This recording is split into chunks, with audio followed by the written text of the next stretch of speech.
Good evening, ladies and gentlemen. So it's a bit of unluck and unfortunate that one unable to make up the visa.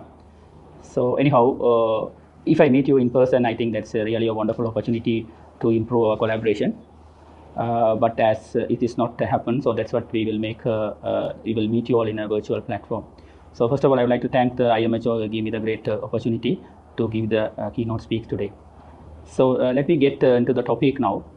So we are talking something from a low middle income country and a collaboration with an high income country NGO. So it could be a very good experience and it could be a story. So let me get into the topic, the overview. Only 2 chapters. The chapter number 1 talk about the problems of universal health coverage, and number 2 is talk about a partnership. So there's a figure. You can see that in the figure, the world has been divided into an arbitrary line called South and North Pole. So I think you all are from that North Pole and we all are from the South Pole. So then there is a disparity and there is a big difference in the resource allocations and the research among those 2 poles. The whole story or the whole presentation will talk about how we can navigate and how we can fill that gap. So if you take about the concept of universal health coverage, still that's a daydream. So there are a lot of struggles to achieve that. So why is that? There are 2 reasons mainly. The reason number 1, so the countries which has less health problems, they utilize more resources. The countries who have more health problems, they utilize less resources. That's called 90-10, 90-10 gaps. It means that the countries in the southern part of the world, they have 90% of the health problems, but unfortunately they only get 10% of the resources. But in the other way, the countries in the North Pole, they have only 10% of the health problem as a whole, but they got 90% of the health allocation. So it means that malallocation of resources. That's the one part. Second, so if they got an opportunity, if we got a resource, the resource is not managed in a proper way in a country like us, the low middle income country. So these are the 2 reasons why still the universal health coverage is a daydream. So what is the way forward? How we can address these problems? So then there's a concept called think globally, act locally. So in that part, if you take about that concept, so it builds on few approaches. So approach number 1. So we have to develop a capacity developing template. Then we have to go for a 360 degree of collaboration. Third, we do a continuous learning programs. And fourth, the research has been in a smart way, it has been utilized. So we can see how that capacity strengthening template work. So there are 2 components in the capacity strengthening template. Component number 1, so the countries who receive the resources, they should make the receptor point, the countries, they make themselves in a way to get the funds in a proper way and manage the funds in a proper way. That is the first part. The second part, so the country should be ready to accept new projects. They're ready to do pilots. So these are the 2 things for capacity template development. And the other point, this point number 2 for capacity template development, that is, so the country should be ready to accept the pilot program. So this is one part. The second thing, the 360 degree of inclusion. What's that mean? It means that so all the projects, all the stakeholders should be included. It could be an expert, it could be a lay people, doesn't matter. Everyone should be included. That is called 360 degree of inclusion. And the other point in the 360 degree of inclusion, that is the North Pole and South Pole, they have to communicate with each other. They should get into a shared understanding. So continuous talking and get a common understanding, that's very important. So that is the second part, 360 degree of inclusion. And the third part, that's called reflective learning. So always, every time we get some experience when we are launching new project, it could be a research project or health service delivery, every time it's a learning experience. When we get that experience, it should be a learning point. It could be a reflective learning. And the other part, the final part, supply. So always, when we want to start a research project or health system development project, we always think about fund. But there are many other things we should be considered. The fund should be a seeding fund. So once we got a fund from an NGO or research grant, with the fund, the system should be developed. The other way, if in any circumstance, if the funding agency find difficult to continue the fund, or else the funding agency's rules and regulations said that the funding can be utilized only for 3 or 5 years. After that, what will happen? So then when we receive the fund, we should consider all the funds as seeding funds. Then when you get equipments, technologies. We should carefully think whether the technologies and equipments is feasible to our part of the country. It is manageable with the available human resources. That is second part when we are always consider about when we are receiving some supply. Third, we have to get multidisciplinary team approach. So the things is not the fund actually. So we have to get down the experts from other countries, and the people from southern part and northern part, they had to work as a team. And finally, the integration. So now it's very clear, even though we struggle to achieve universal health coverage, but that is possible through this, based on these four approach. Producing a capacity strengthening template, 360 degree of integration, reflective learning, and smart way of using the supplies. These are the four key elements that will help to overcome the problems of universal health coverage. So now we think the questions here is how an NGO in the northern part and a small country in the southern part can be an example for a universal health coverage. So how that is possible? So rest of the talk, we talk about that story. So if you take the collaboration between the International Medical Health Organization, IMHO, and the University of Jaffna, the collaboration, it's based on the four pillars which I have mentioned. Capacity strengthening template, 360 degree of inclusion, reflective learning, and the effective supply. So this based on that. And we have different type of health challenges, but just for the sake of explanation, I have divided the challenges into age-wise. I mean children, women, the adult and adolescents in that category. The health challenges are in four themes like nutrition, chronic illness, mental health problems, social problems. So these are our health challenges. These challenges I think is everywhere in the developing world. So now we come to a bit focus. That's the northern province of Sri Lanka. So that is the third biggest province in Sri Lanka, but less population and contribute very less amount for the GDP. And as I'm a person working in that part of the world, that part of the country, I strongly believe still the consequence and damage of the war is still happening. That affect the people, psychosocial elements and various other parts. So now we get into the topic. So now we get into this, how this universal health coverage part is implemented here. So capacity strengthening template. So there are two components in a capacity strengthening template. One is community oriented primary care, right?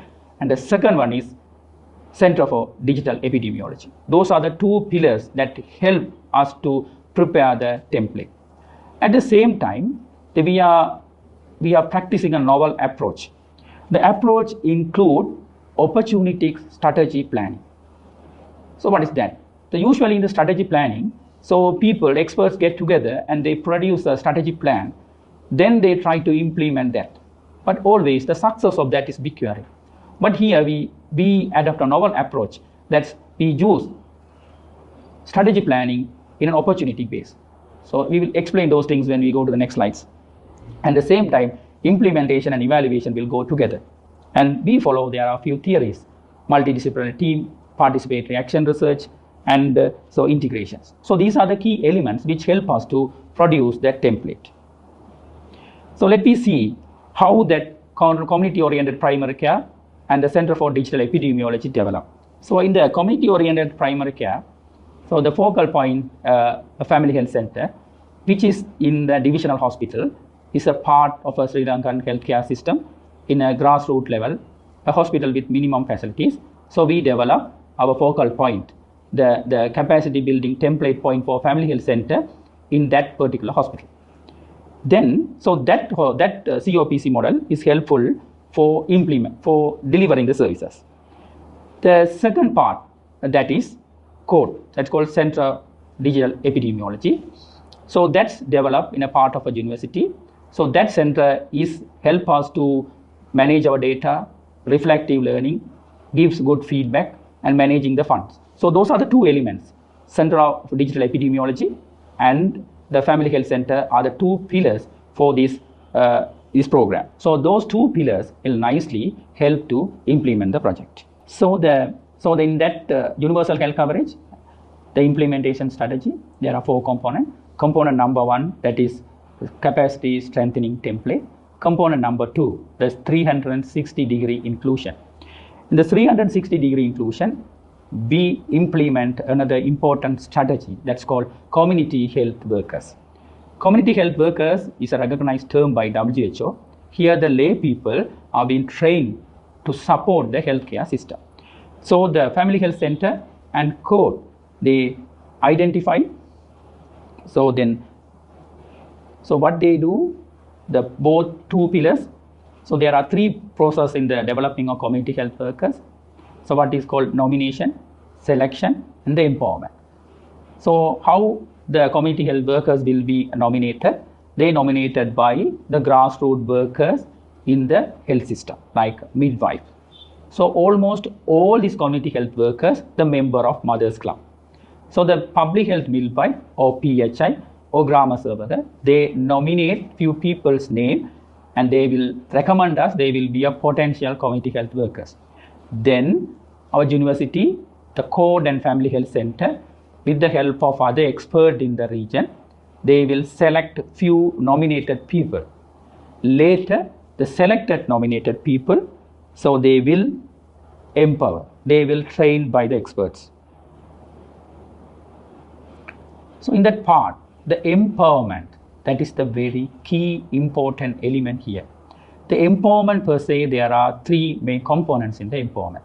So that is, so we motivate the people, we use different strategies to motivate these lay people to become a community health workers, and we train them through a training module.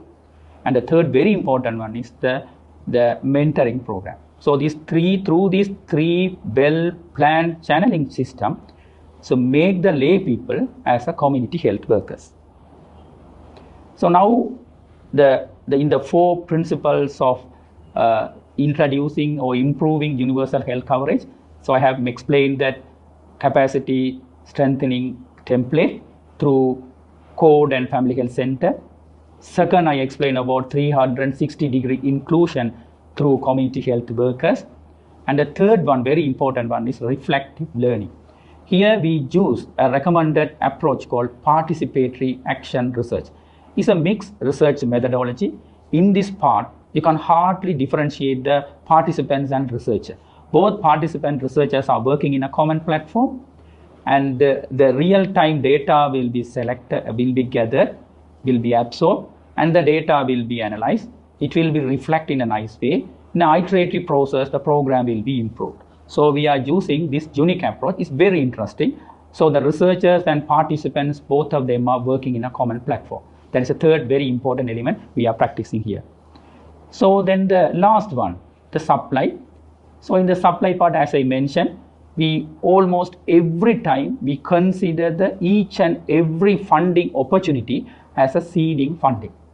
And always we have a extensive, continuous discussion with the IMHO to make the things happen in an effective way. So these are the two things that make you get the supply. And whenever we get equipment and technological support, we are very, very, very careful. Because country like Sri Lanka, with an economical crisis, technological solutions may be difficult in a rural place. So we are really careful when we are getting some technological support. So you can see the project Rural Health Development. So the project funded by that IMHO. And you can see the pictures. The IMHO president, Dr. Rajam, came to Sri Lanka and he was with our community health workers. The other picture is so about our Honorable Governor, Northern Province. She is with all our community health workers. And you all can see the bigger picture of our team. So the Rural Health Development Project has three objectives. The objective number one, identify your community health workers. Objective number two, train them engagement. Objective number three, they empower and they support. So there are three steps. Identify the people, train the people, engage them, empower them. That's a simple process we are doing. So then this diagram shows the chronological way, so how that process, the program evolved gradually.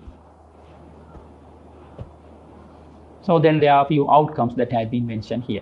So this is the one of the program. So one of the experience we have with IMHO, the fund has been transferred through the proper channel to the code. Interestingly, University of Jaffna, the first time in the history, appoint a layperson as a community health workers. It has been appointed by the University Senate and Council. So they are drawing salary from University of Jaffna. That fund has been donated by IMHO. This is a well-structured program. These community health workers are working with the grassroots level healthcare providers, midwives, PHI, and they have been supervised in the field by medical officer of health and district medical officers. The University of Jaffna continuously improving the community health workers' capacity. You see how nice teamwork is going on, and everyone's role are really clear. Every party get benefit, so that this method not only support to the system, but it support to the community health workers and the community members. So the other program is the community health workers facilitated reproductive health program. Dr. Raguraman, the senior lecturer of St. Gynae, he is the lead of the project. I am looking after the implementation part. So Dr. Raguraman and their team, they identify few lay people, train them and make them as community health workers, allow them to work with the public health midwives, and they identify the reproductive health problems. But mainly we concentrate on subfertility, because the subfertility, the people may think is not a real problem, but according to the statistics, the prevalence of subfertility is around 20%. So Dr. Raguraman want to start that program very early. So he identified with this help of community health workers. The subfertile couples have been identified early. Then they refer to the divisional hospitals. So here they refer to the family health center. The people whoever really need the help, they will refer to teaching hospital. Here Dr. Raguraman implement the FIGO guidelines. And you can see in this slide, you can see the outcomes, how we are improve the system, improve the healthcare of the community. So the next project, that's under 5 children nutrition project. The name as Amada Surabi is led by Chair Professor Gidanjali Satyadas. Madam is a professor in pediatrics. So under the guidance of her, she developed a menu, a cost-effective, community co-designed menu for under 5 children. So then the menu has been trained to few identified people. So then this is a real program in step. So those people called target group, and they will train another set of group. Ultimately, that group will train the community members. It's a real step-by process. So then the menu has been developed by the community co-design program by the experts and the lay people, and the developed menu will be trained to task people. Those people will visit to the field. So then the task group will go to the field and identify a few mothers club members, train them. Then the trained mothers club member will continuously support the mothers who have the children with under 5 years. So nowadays, because of this economical crisis, under 5 malnutrition become a great burden. So Madam identified that problem early, and she has started, developed a proposal, and now we ensure the feasibility of the program, and now we are piloting it. So IMHO is ready to fund to that. Here the interesting thing is, so the community health workers initially identified by Dr. Raghuram and identified by the rural health project, those community health workers will be involved in this pediatric project. It's called, we are using the fund in an effective way. All these, so then you can see some pictures about the program. So now the time, I think we are at the real time. So I mentioned about earlier, all the funds have been considered as seeding fund. So then if you seed something, there should be, you should harvesting. So what about the harvesting of the seeding fund? So we have mentioned 3 programs: community health workers facilitated reproductive health program, rural health program, and the Amida Surabi programs. All 3 programs effectiveness can be assessed in an effective way. Then it can be applied, or it can go for bigger grants, research grants. We can show that we have started few programs with a limited finance facility. So that will help us to go for a grant. So that is the first harvesting of seeding fund. The second one, we can collaborate with other NGOs, right? So like another very prominent and supportive NGO called Manidaneyam. So Manidaneyam is really interested to support to go for a sustainable employment for these people.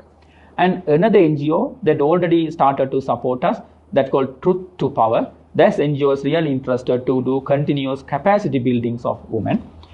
And this, whatever the project we already identified, we would like to expand the project through with the various other NGOs. The main interesting topic I would like to emphasize here is the planetary health.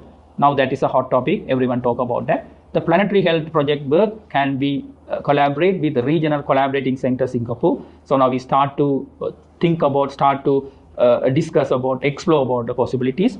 And then there are a few other NGOs called SJC 87. They're really interested to support our home-based care, community-based screening, and again, Manidaneyam is interested to support school health programs. But so the harvesting things which I have mentioned now, but in that harvesting, and we have to enjoy the result as well. So we have started the programs in a small way. We start to roll the ball. So evaluation. So if the programs have been evaluated, and if we show the success of the program in a correct methodological way, there's a good opportunity for research.